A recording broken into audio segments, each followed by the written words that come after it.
On parle souvent sur Internet des croyances limitantes pour se lancer, du syndrome de l'imposteur, de la peur du regard des autres, du rapport à l'argent, et on a d'ailleurs fait beaucoup de vidéos sur ces sujets-là sur la chaîne. Mais ce dont on ne se doute peut-être pas, c'est que même après des entrepreneurs qui sont très avancés vont tout au long de leur parcours avoir des sujets de croyances limitantes à traiter. Mehmet, toi t'en as coaché des milliers et t'as notamment dans ton portefeuille de clients des entrepreneurs très avancés qui ont des boîtes qui font des millions de chiffres d'affaires annuels, donc c'est des gens qui sont à des niveaux de jeu relativement avancés dans l'entrepreneuriat. Et pourtant, il y a toujours des phénomènes de croyances limitantes qui entrent en jeu. Et aujourd'hui, l'idée, c'est de plonger dans le cerveau de tes clients, on va dire multimillionnaires, ou en tout cas qui font des millions de chiffres d'affaires, pour aller voir, qu'est-ce qui se passe à ces niveaux-là, qu'est-ce que ça peut nous apprendre pour nous qui ne sommes peut-être pas encore ici, et puis juste voilà pour aussi anticiper et puis comprendre comprendre tout ce qui se met en jeu.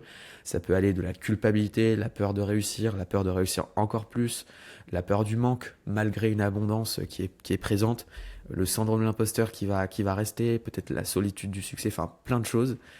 Comment ça va m'émettre, comment ça résonne chez toi ce sujet-là. Bah écoute, ça va bien, je te remercie. Toujours un plaisir d'être là avec toi. Le sujet, il résonne fort parce qu'en fait, c'est ce que j'accompagne effectivement, comme tu l'as dit tout à l'heure, au quotidien. Peu importe le niveau en fait de chiffre d'affaires, à chaque étape, il y a des croyances qui reviennent, qui se transforment et je suis vraiment dans cette croyance aussi que nos croyances ne nous quittent pas vraiment, en fait. Elles se transforment juste avec nous, mais le jour où elles vraiment disparaissent totalement, c'est le jour où on lâche prise totalement. Et je pense que le plus gros de mon travail, il est sur cet aspect-là de lâcher prise, mais je vais rentrer un peu plus dans le détail là-dedans. Il passe par toutes les peurs que tu as citées. Dernièrement, j'ai onboardé un client euh, qui à peu près est à 300-350K de chiffre d'affaires par mois. Et il pourrait en fait faire x3 de ça, mais à cause de son besoin de contrôle, de sa peur de manquer d'argent, de manquer de temps ou même d'énergie, parce que il a une famille à côté qui veut en fait maintenir l'évolution de son business, mais qui veut pas laisser sa famille de côté, voir ses enfants grandir, etc. En fait, tout ça est un égrégore de croyances qui est, tu sais, une petite nébuleuse qu'on se crée soi-même. Mm. Et souvent, le noyau central part d'une seule croyance qui, elle, va se construire autour des autres et qui va créer un espèce de nuage d'araignée, de toile d'araignée qu'on va avoir dans la tête. Et celles qui reviennent le plus souvent, c'est celles que tu as citées sur la peur du manque, le syndrome de l'imposteur et cette peur de réussir qui est aussi récurrente. On pourrait se dire, tu arrives à 350 000 euros de chiffre d'affaires, c'est bon, tu as fait le taf, tu as fait Ouais. de l'argent, à la fin, tu as 3-4 millions, tu es bien. En fait, comme on est humain, à chaque niveau, il y a des anciennes croyances qu'on doit laisser de côté et aller vers de nouvelles croyances. Et ce travail, je le fais beaucoup en fait avec la PNL, avec un outil que beaucoup connaissent qui s'appelle l'alignement des niveaux logiques. L'idée, en fait, c'est que chaque fois qu'on évolue et qu'on doit laisser une vieille croyance comme la peur de réussir ou le syndrome de l'imposteur ou autre, on a en fait quelque chose d'ancien en nous qui n'est plus adapté pour le nouveau nous ici et maintenant. Et quand on travaille là-dessus, on va retravailler en fait sur vraiment cet aspect neurologique de la psychologie qu'on a en nous, la manière dont on voit le monde, comment on perçoit ces croyances et comment, quelles intensités on leur donne à l'intérieur de nous, puisque une croyance n'est qu'un regard subjectif du monde qu'on prend pour vérité absolue, alors que c'est une vision du monde parmi tant d'autres et parmi toutes celles qu'on se fabrique. Donc c'est très subjectif. Et l'idée, c'est comment finalement on peut se réaligner en sortant de ça et en se réalignant totalement en fait avec nos besoins, qui on est ici et maintenant dans le moment présent. Et c'est souvent en fait cette friction entre les deux, entre l'ancien et le nouveau, qui fait que Ouais. on doit. Est-ce que tu aurais Vas-y. t'aurais un exemple justement de changement de croyance pour passer un stade à, voilà, qu'est-ce que ça peut être concrètement, tu vois? Alors concrètement, si je reprends l'exemple de ce client, lui, il a une énorme peur du manque. Et cette peur du manque lui fait prendre de mauvaises décisions. Et c'est souvent là-dessus qu'on va agir en renommant et en retravaillant cette peur, la peur du manque. Si aujourd'hui, à 350 000 euros de chiffre d'affaires, il a réussi à créer en fait des croyances qui l'ont amené jusque-là, quelles seront les nouvelles croyances qu'il doit cultiver au-delà de la peur du manque pour pouvoir en fait accélérer sur sa croissance et faire x3 de ce qu'il fait actuellement. Parce que son objectif, c'est de passer le million de chiffre d'affaires. Et l'idée, c'est comment en fait on peut sortir de la croyance qu'on ne peut pas aller au-delà de 350 et aller justement vers cette croyance-là du million de chiffre d'affaires. Là, on va reprendre en fait vraiment cet aspect schématique. Quels sont les comportements en nous qui doivent changer? Quels sont quel est l'environnement qui doit changer? Et l'environnement, c'est pas juste le lieu géographique, mais aussi les personnes qui nous entourent. Quels sont les comportements qui doivent changer par rapport à l'ancien et par rapport au nouveau? C'est-à-dire, si aujourd'hui j'ai des comportements limitants quand je pense croissance, quand je veux atteindre 1 million de chiffre d'affaires, quels sont mes comportements qui doivent changer vis-à-vis de mon équipe? Quels sont les comportements qui doivent changer vis-à-vis de l'argent? Et quels sont les comportements que je dois faire évoluer pour aller justement construire une entreprise qui va avoir cette structure-là? Et plus on va monter dans les étages des niveaux logiques, donc il y a environnement, comportement, capacité. Quelles sont les anciennes capacités que je n'ai pas ou que j'ai peu, qu'il va falloir que je développe aujourd'hui, et les nouvelles capacités qui vont me permettre d'aller justement chercher plus. Ensuite, on va s'intéresser évidemment à l'étage des croyances et des valeurs, puisqu'on monte encore d'un étage. Et les croyances et les valeurs, en fait, ma croyance, c'est qu'aujourd'hui, je ne peux pas aller au-delà de 350 000 euros de chiffre d'affaires par mois. Si je veux faire 1 million de chiffre d'affaires par mois, quelles sont les nouvelles croyances et les valeurs que je dois cultiver, que je dois reprogrammer en moi pour pouvoir aller chercher ça? Et à la fin, la pyramide de Diels, tout en haut, il y a l'identité. Et l'identité, en fait, elle recèle en fait le rôle qu'on veut jouer à ce niveau-là. Et à bien plus grande échelle, quel est l'intérêt de faire 1 million d'euros de chiffre d'affaires? Puisqu'une fois qu'on est arrivé en haut de la pointe, se posent des questions beaucoup plus spirituelles et beaucoup Hmm. plus larges en termes de sens, en termes de quête de sens. C'est pour qui ou pourquoi je fais ça? Puisque la plupart du temps, quand on a des objectifs comme ça stratosphériques, il nous faut un why qui soit aussi puissant. Et la question du why, moi, je la corrèle beaucoup en fait, d'abord aux étages inférieurs pour pouvoir justement mettre de la perspective sur ce why. Et j'aime bien reprendre cette phrase de Elon Musk parce que je trouve qu'elle est elle fait sens par rapport à l'état actuel du monde. Elon Musk a souvent cette phrase qui est une phrase qui est stratosphérique et lunaire quand on l'entend le dire. L'être humain deviendra une espèce interplanétaire. Cette simple phrase implique tellement de choses, une vision tellement grande qu'on pourrait se dire mais c'est fou de penser comme ça, c'est dingue de penser comme ça. Alors que cette croyance, elle implique pour lui la création de fusées, la création d'un écosystème d'entreprise qui va être au service justement de cette phrase qui va emmener l'être humain dans d'autres planètes. Et on pourrait se dire, c'est complètement fou de penser comme ça. Mais au final, une fois qu'on a atteint, je veux dire, tous les besoins de la pyramide de Maslow, manger, dormir, la plus haute c'est l'accomplissement, une fois que tu t'es accompli en fait, une fois que tu as fait tout ce que tu avais à faire, quel est l'intérêt d'aller chercher 1 million, 1 milliard, je ne sais pas, par mois?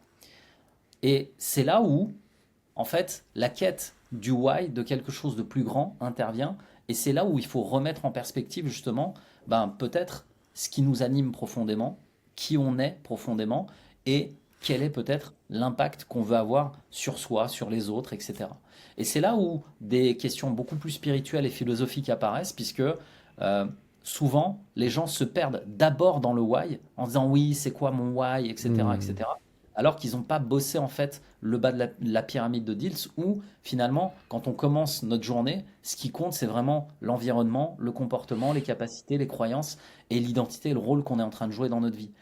J'aime bien partir de ça parce que moi, je suis plutôt terre à terre, alors que je sais que Robert Diels, lui, il adore partir du spirituel, d'en haut. tu vois, faire l'inverse, parce que c'est lui qui a inventé l'outil, et quand je l'ai vu faire une fois comme ça, j'ai vu qu'il faisait en fait totalement l'inverse. Il prenait énergétiquement la personne comme elle est et il lui faisait faire le why d'abord en lui disant ouais regarde qu'est-ce que tu aimes, etc. Et après redescendre en fait dans la pyramide.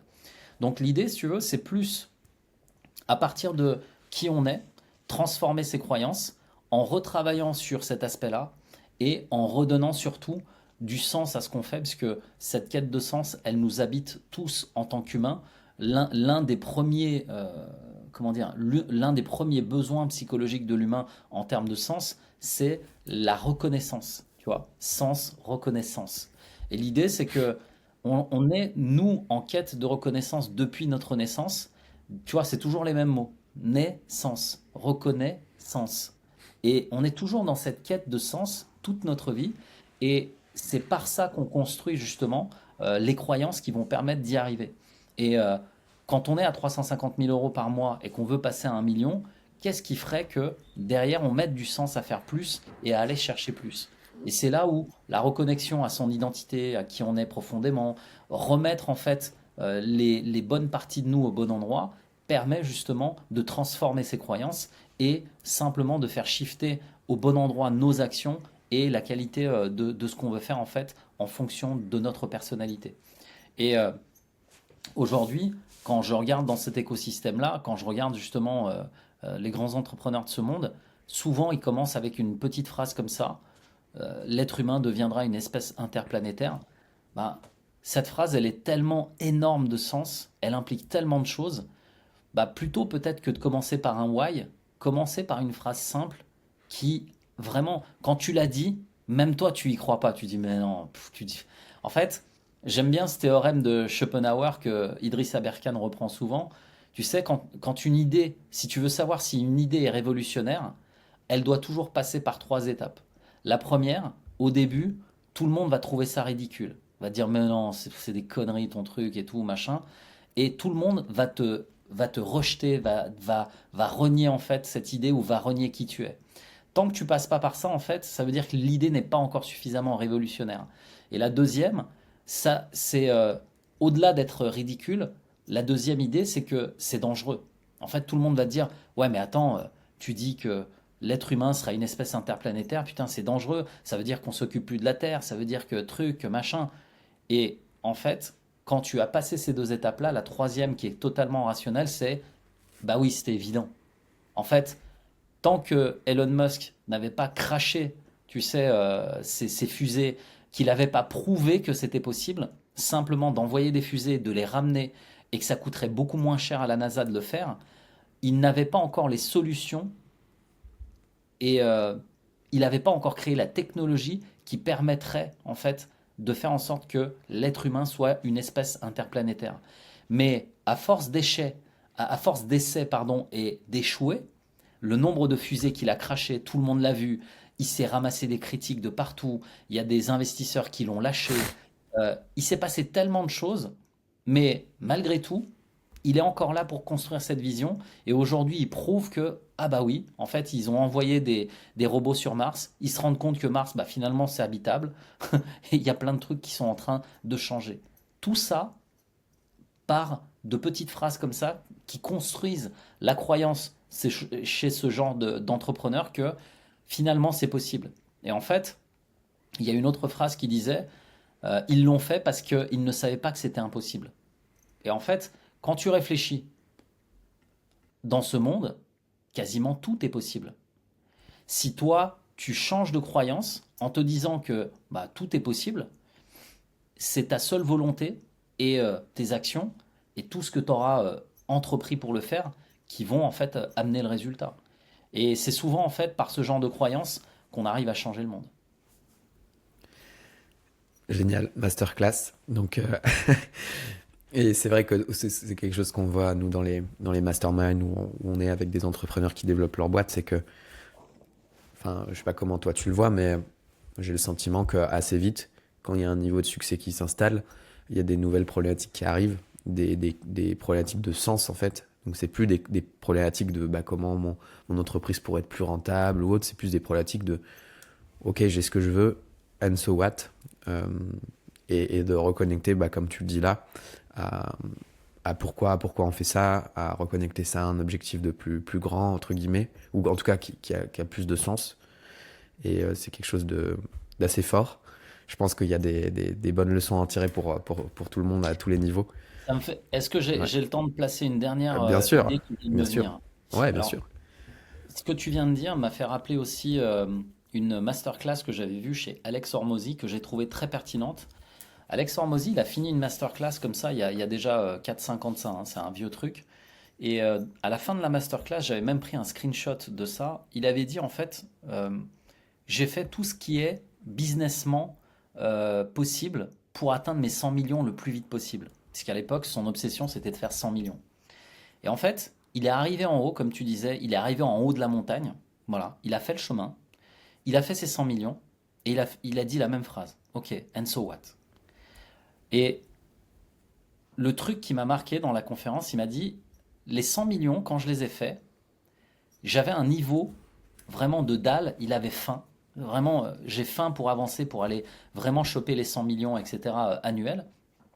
Il a vraiment un niveau d'engagement à passer à l'action parce qu'il a faim pour y arriver. Et l'idée, c'est que quand il est arrivé là-haut, le truc, il s'est éteint. Il avait plus faim. Et il se dit, ok, en fait, j'avais la dalle pour arriver jusque-là, maintenant je l'ai plus. Et là, il y a eu un espèce de grand vide. Il s'est dit, putain, mais en fait, ça y est, j'ai ce que je veux, et maintenant quoi? Et les trois trucs qu'il a cités, en fait, et je pense que c'est ça qui moi, m'a marqué, qui m'a impacté, c'est que l'objectif en lui-même n'est pas une fin. Par contre, sur le chemin, il y a trois choses qui sont ultra importantes. C'est tout le savoir que tu vas acquérir, toutes les personnes que tu vas rencontrer, et de ces deux choses, tout ce que tu auras transformé en toi. Et c'est souvent, en fait, quand tu regardes bien, ce que tu as acquis qui te permet de rencontrer des gens. Et ces gens-là, en fait, les rencontres, la famille, les amis, etc., c'est ce qui te permet aussi de te transformer. Et tu sais, on dit souvent, c'est le chemin qui transforme. Bah, c'est plus ces trois éléments-là. Parce que quand tu commences au départ, tu connais rien. C'est un peu le chemin du héros, tu sais, pour ceux qui connaissent de Hmm. Robert Dills aussi. Le chemin du héros, le fameux livre. En fait, tu pars de ton petit village, tu vas avoir des aventures, tu vas apprendre des choses en cours de route, essais, échecs, erreurs, et tu recommences. Et au final, tu deviens sage, mais grâce à tous tes essais et aux personnes que tu as rencontrées qui t'ont poussé, tu arrives à un niveau de toi, une version de toi qui n'est plus la même. Et je trouve que c'est ça qui transforme vraiment. Et lui, ce qu'il en a gardé, en fait, c'est euh, aujourd'hui, lui, ce qui l'anime plus encore, plus qu'autre chose, ce qu'il disait, c'était justement de pouvoir partager, de pouvoir continuer à rencontrer des gens, continuer à diffuser et d'avoir cette obsession, tu vois, de continuer en fait ces trois étapes-là. Et au final, quand on regarde à l'échelle de l'humanité, c'est ce qui nous fait grandir. Si on arrête de croître intérieurement, intellectuellement, émotionnellement, et qu'on rencontre pas des gens, Hmm. bah finalement on reste au même niveau, quoi. On n'évolue pas. Et c'est ça en fait, c'est la croissance est dans le chemin. Génial. Je pense que sur ces sages paroles, ça peut faire cogiter tout le monde. Et moi le premier. Donc, trop bien. Merci Mehmet pour ces partages. Euh, Merci à toi. N'hésitez pas à nous faire vos feedbacks comme d'hab. Et nous, on se dit à très vite pour un prochain épisode.